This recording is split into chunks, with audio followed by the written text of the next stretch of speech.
Bonjour à tout le monde. Un chrétien peut-il perdre son salut?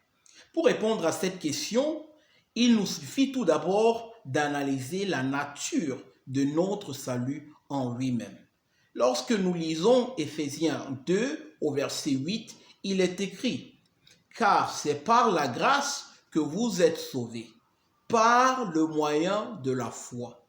Et cela ne vient pas de vous, c'est le don de Dieu. » Ce texte nous dit que notre salut est un don de Dieu.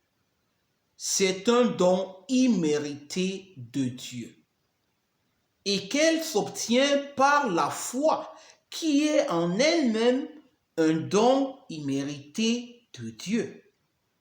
Et donc, ce texte nous fait comprendre que Dieu est l'auteur de notre salut du début jusqu'à la fin.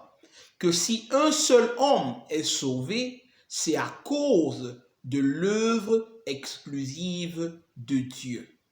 Car c'est Dieu qui accomplit cette œuvre de salut. C'est Dieu qui donne gratuitement ce salut. Et dire que l'on pourrait perdre le salut que nous avons obtenu, obtenu de la part de Dieu, et en quelque sorte indirectement dire que Dieu a été incapable de nous sauver comme il prétendait le faire. Le texte d'Ézéchiel, par exemple, 36, à partir du verset 25, lorsque le Seigneur préannonce la nouvelle alliance, le Seigneur lui-même dit qu'il ôterait du corps des Israélites le cœur de pierre et qu'il mettrait dans leur corps un cœur de chair et qu'il mettrait lui-même en eux son esprit et qu'il ferait en sorte qu'il marche selon sa parole. Et dire que l'homme puisse perdre son salut une fois que Dieu l'a accompli équivaudrait à dire que Dieu n'est pas le chirurgien parfait qu'il dit d'être. Dieu n'est pas celui qui accomplit ce qu'il dit de faire.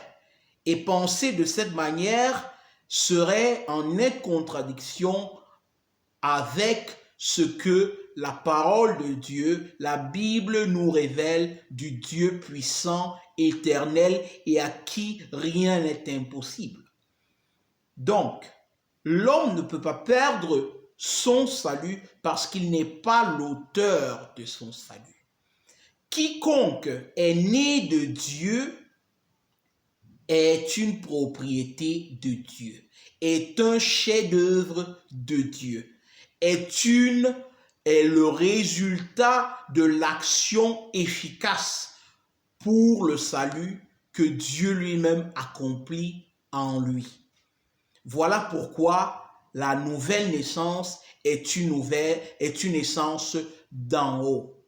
Quiconque naît de l'Esprit de Dieu appartient à Dieu, est scellé par Dieu, est marqué par l'Esprit de Dieu. L'Esprit de Dieu vient habiter en lui et c'est cet esprit-là qui le scelle à jamais comme enfant de Dieu.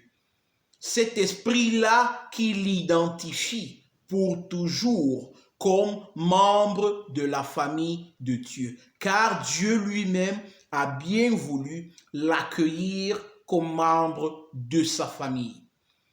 Donc, penser que l'on puisse perdre son salut équivaudrait à dire que Dieu a été incapable de nous sauver comme il le dit dans les Écritures. Amen.